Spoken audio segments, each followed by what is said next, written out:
Hi, I'm Chris Su. I work on the CoreOS team here at Microsoft, and today I'm going to talk about OpenHCL, the new open source Paravisor. Before I talk about OpenHCL and what is a Paravisor and why is it useful, I want to just level set a little bit and give some background on confidential VMs in general. I know most of us here probably already understand why confidential computing is valuable and why we want to use it, but it's good to give a little bit of background just so that we can understand more about why OpenHCL is so useful. So what is a confidential VM? Here, a confidential VM we're defining as a VM that is using hardware-based memory encryption to secure guest workloads at runtime.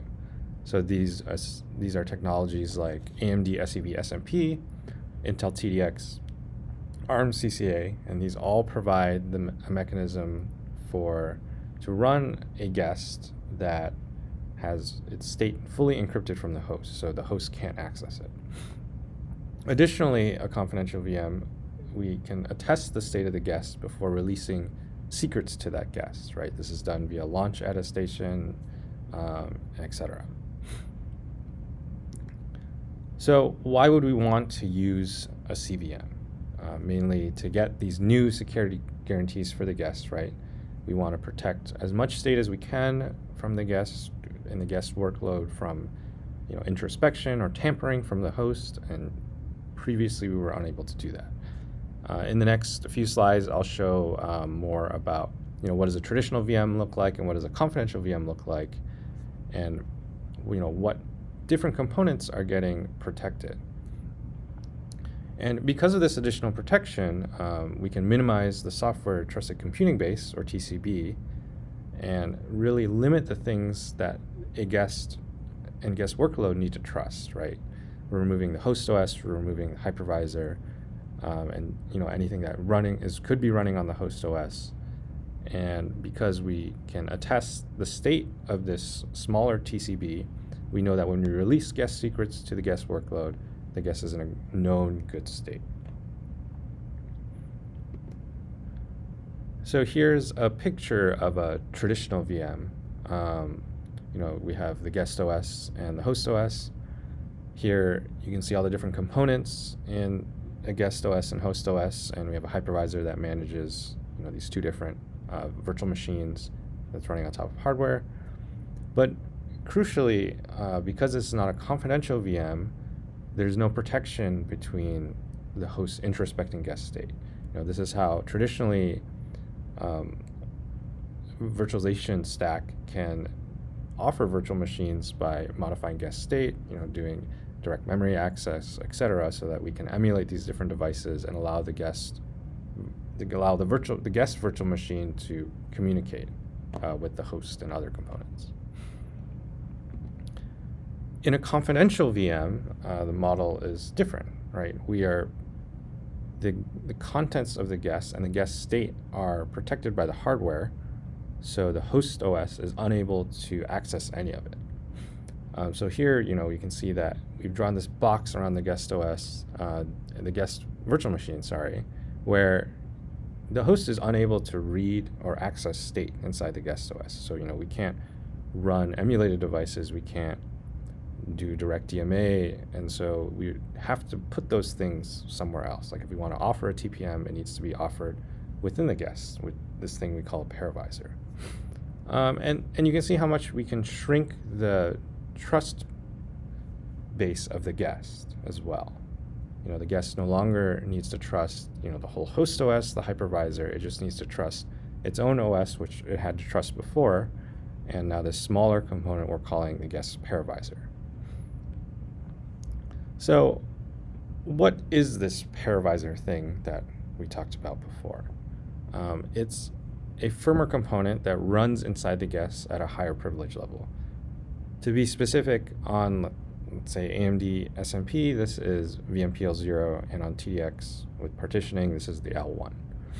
And this higher privilege level allows us to provide different emulation for unenlightened guests, provide various services like interrupt virtualization, and also provide additional security for the guest, because you can think of it as the Paravisor is really the root of security for the guest. It's running at a high privilege level, it has access to everything within the guest, and it can interpose itself between communications with the guest OS and the outside world. So why would we want to have a Paravisor? Well, the biggest reason is that we want to be able to run other guests like Windows or Linux. Newer Linux distros have the ability to run what we call fully enlightened within a confidential VM. That means that they have the correct changes to interrupts, they understand the architecture, they understand memory acceptance and memory encryption, so that the guest doesn't need a Paravisor or some entity to run correctly in this environment. But a lot of these things are pretty invasive to the guest OS, right? To do interrupts correctly requires a lot of pretty specialized code that is pretty hard to retrofit into older operating systems. So you can use a Paravisor to provide, interrupt virtualization, filter devices that may not have fully hardened drivers in the guest. A lot of drivers traditionally trust that the hardware is not malicious, right? And we can also use the Paravisor to host other emulated devices, like a virtual TPM, serial for console if we don't have some kind of enlightened console. And we can do things like, well, I'm running an older guest OS that doesn't understand NVMe, but now I can translate NVMe storage to some other kind of storage, like a paravirtualized storage, in our case, VM bus, or you could even go something like an emulated storage device like IDE or something like that. And because we have this additional environment, we can do attestation in the Paravisor. We can provide additional guest diagnostics that without modifying our existing guest OS.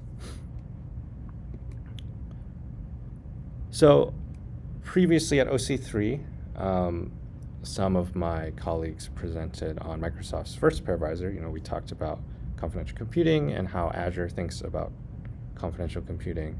And we had this first Paravisor, which we wrote in C and C++. I did interrupt virtualization so we could run Windows and older Linux distros. We provided a VTPM, we did attestation. But the big thing is this was a closed source project. And we've gotten a lot of feedback from partners that they really want to see, because the Paravisor is such a crucial part of the security of your guests, they want to see all the source code in the guest, which is reasonable, right? You want everything in your TCP to be transparent. You want to trust that what you're running in your confidential VM is what you expect. So with that, we thought a lot about, okay, what's the best way to have an open source Paravisor, right? And we also thought a lot about, like, how do we want to evolve? Like, what else do we want to run in the Paravisor? If you notice here that our first Paravisor didn't do any of some of the more complicated things that I kind of talked about in the previous slide. So with that, we decided, okay, I think we're going to have this new project, right, where we are open source so that people can see it and trust it. And with that, we have what we're calling OpenHCL. This is a Rust-based Paravisor from the OpenVMM project. It's open source. We develop it in the open on GitHub. And crucially, it provides us a platform to not only do what we did with the previous Paravisor, which did interrupt virtualization, kind of the minimal subset of things that we needed for a Paravisor to do, but can also do all of these new things, right? Like provide enhanced diagnostics. We can do device translation. We can do way more. And additionally, we also write it in Rust. Like, we think Rust is really important to the security of system software. And I'll talk more about our findings with Rust and how OpenHCL is different. Like I mentioned, OpenHCL is open source. You can find us on GitHub. We have some links up here. We develop it in the open on GitHub and as part of the broader OpenVMM project. We have a Zulip. For those of you that are familiar with some other open source projects, Zulip is open source chat client, so we have a Zulip. We have a developer guide there, and you can see some Rust crate documentations. But really, find us on GitHub, talk to us on Zulip. We're happy to talk more there. Here's kind of a picture of OpenHCL. It's pretty broad. You'll notice that effectively it's a very similar model, right? Like we still have this confidential VM. We still have these different privilege levels. It's still running in a higher privilege level. But you may notice a few differences, right? Like we have a bunch of different components. Really, we use user mode and kernel mode here. This for reasons which I'll talk more about in upcoming slides. And we also have a small minimal Linux kernel, which allows us to do various things. But effectively, it's still a Paravisor, right? It's providing services to the guests running at a lower privilege level that may have been harder to write in the guest OS itself. So what is kind of our design philosophy around OpenHCL? Well, we want to write as much code in user mode as possible, right? And when you think about the previous slide, that's why we have all these different user mode components. And this includes things like device drivers, virtual machine, virtualization machine management code, VMM code, different device emulators like VTPM, Serial, etc. We really want to write user mode code. And that's because we can then write a lot of safe idiomatic Rust wherever we can, right? We don't want to write unsafe Rust. If we did, we kind of defeated the point of writing the Paravisor in Rust in the first place. And so to do all that, we have this minimal Linux kernel, which gives us a very standard Rust environment. Talk a little bit more of that in future slides, but effectively, we have this pretty standard, pretty close to upstream Linux kernel that we have, a few extra patches on so that we can access the virtualization primitives that we need. But otherwise, it's just a pretty standard Rust, Linux Rust environment we can run our code in. And one other big design goal of the project is we want to keep all of this user mode code, like VMM code, device drivers, etc., as OS agnostic as possible. And why do we want to do that? Well, that allows us both a better development loop, right? Like you don't need to always develop in a specialized environment. You can just develop on a standard virtualization API for if I'm writing, say, some NVMe code or some other device emulators, right? I don't need to always run it in this specialized Paravisor environment. I can run it on a normal, VM using WHP or KVM. And that also allows us some flexibility about, looking and investigating at future runtimes we could even use for the Paravisor in the future, right? There are some other projects, probably the most notable one is the Coconut SVSM project. That is a very interesting idea that we could look towards in the future about using to host this Rust runtime environment for the Paravisor. And so we want to really keep that flexibility open, right? We want to keep ourselves honest so that we're not too tied to a specific operating system and really able to run all this different user mode code in these different environments. So I want to talk about Rust. And when you think about where the Paravisor is in the guest, it's really a crucial component to the security of the guest. And we know how difficult it is from previous experience writing C and C++ code to get that code completely right, especially when you start talking about performance and you start talking about doing offering more sophisticated services, that's more code complexity, and how do we maintain that our code is correct and that we don't have security issues, memory safety issues, etc. So we took a pretty we find Rust to be very important for that. And a big part of that is our ability to write safe Rust, not just unsafe Rust. And what you get with safe Rust is the borrow checker, the compiler. It helps you reason about the safety of your code and push a lot of those bugs that you would find later at runtime or in testing to compile time, right? Rust borrow checker lets us manage buffers and ownership in a way that you can't really do with C and C++. We can use lifetimes and references to avoid copies, especially since we have this I/O path in the Paravisor when we are relaying storage or networking. Performance is really important, and we want the Paravisor to be as performant as possible, but we also want it to be correct, right?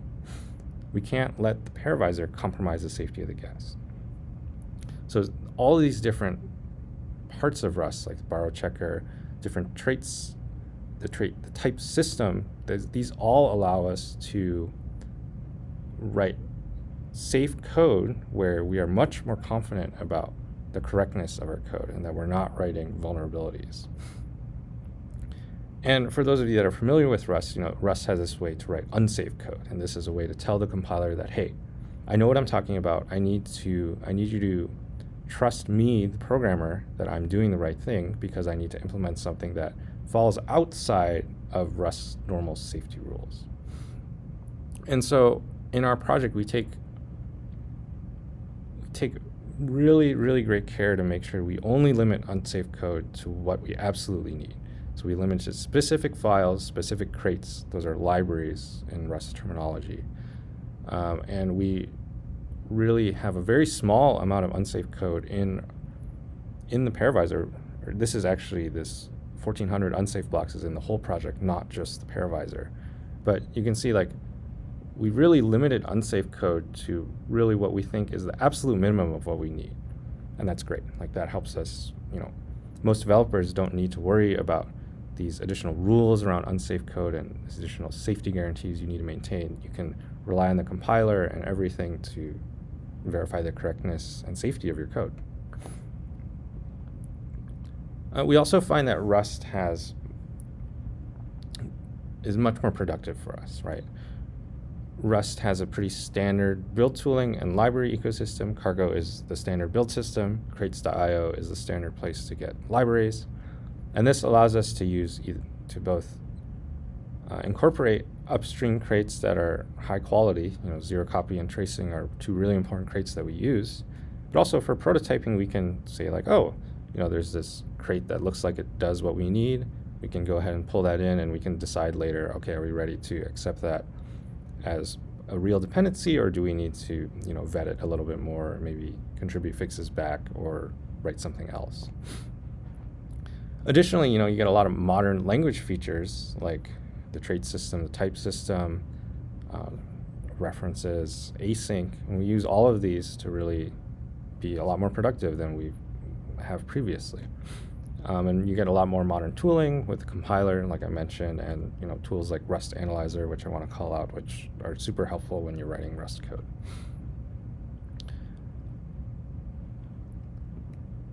And so we have all that, and Rust is also a systems language. This is writing a virtual machine manager you need a lot of access to low-level systems. You need to we write device drivers in Rust. We can write VMM code in Rust, and we can even write Rust code that is what we call no standard, which runs not in an operating system.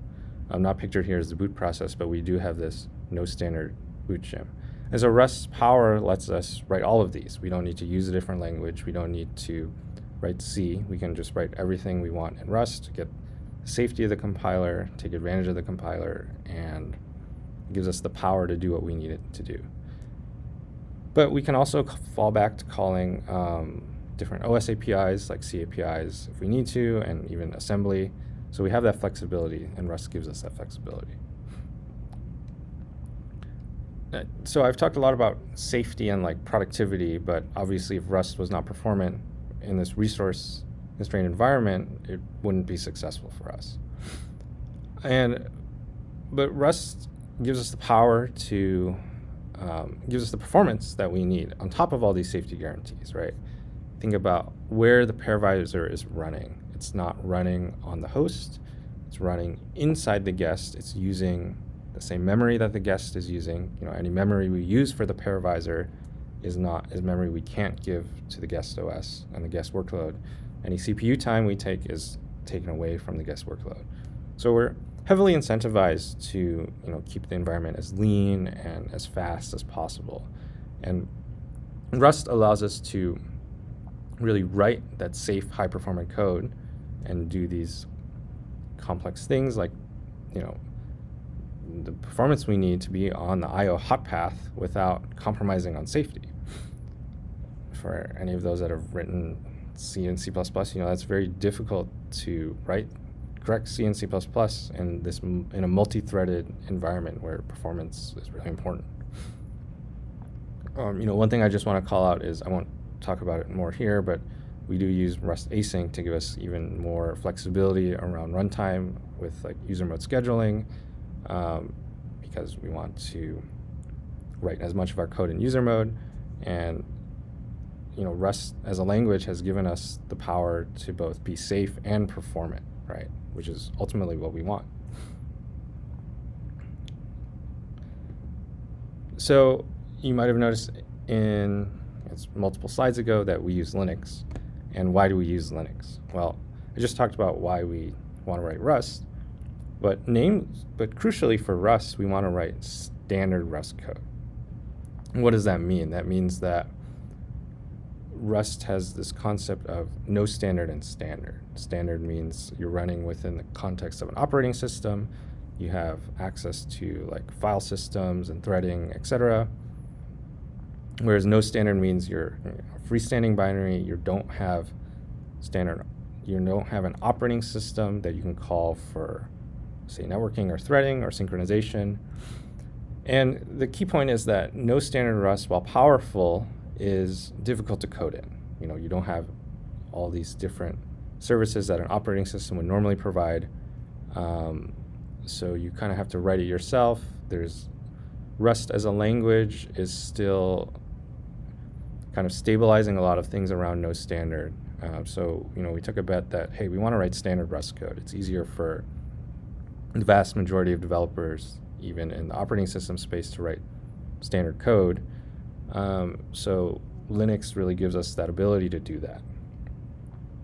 And like I mentioned before, we want to write all of our code in user mode as possible, and this includes drivers. So Linux gives us a standard driver framework to do that. We can use VFIO to write user mode drivers for NVMe and networking. Additionally, Linux gives us a pretty familiar OS platform for people, right? People know what Linux is. There's all kinds of tooling that's supported, like GDB server for debugging, performance tracing. You can get a shell, etc. And also, it's broadly supported in the Rust ecosystem, right? If we were to go and write a whole bunch of no standard code or custom runtime environment, a bunch of crates that we want to use that are high quality crates may not support that well. And a key point is, stable toolchain support is also really important for us, since we want to make sure that we're not relying on nightly features and having to have these nightly toolchains to build the project. So that's OpenHCL. If you think about what we're looking at in the future, right, we want to support new architectures like ARM-CCA. Today we support SMP and TDX, but we want to make sure that we can run the Paravisor in multiple environments. We want to support reproducible builds. This is something we're looking at. There's a lot of work to get reproducible builds, but still something we're working on. We want to support other virtualization platforms, so you can run in this OpenHCL not just on Hyper-V, but on other things. But thank you. Here's a link to the project again. I hope you found this talk useful.